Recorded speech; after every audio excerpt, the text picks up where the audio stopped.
અરે ભાઈ, ખાવાની અસલી મજા જોતી હોય તો રોટલા જોડે આ કાઠિયાવાડી ચણાના લોટની વડીનું શાક બનાવી જુઓ ને. આંગળા ચાટતા ન રહી જાવ તો કહેજો. જય માતાજી, રાધે રાધે. ચણાના લોટમાં મીઠું, હળદર, ધાણા જીરું પાવડર અને ચટણી નાખી અને પછી એમાં છાશ નાખી તેનું પતલું એવું બેટર બનાવી લેશું. આ બેટરને એક ટોપડીમાં નાખી જ્યાં સુધી બેટર થીક ન થાય ત્યાં સુધી તેને હલાવતા રહેશું. ત્યાં સુધી તમે વિડીયોને લાઈક કરી દો. બેટર થીક થઈ ગયું છે. એમાં મેં સાજીના ફૂલ નાખી પછી એને થાળીમાં આવી રીતે પાથરી લીધું છે અને વળીને બાફવા મૂકી દીધી છે.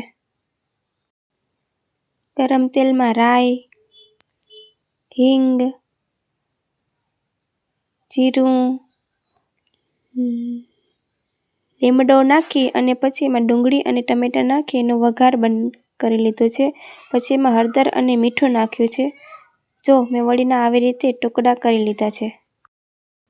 પછી એમાં ચટણી નાખી અને પાણી નાખી દીધું છે.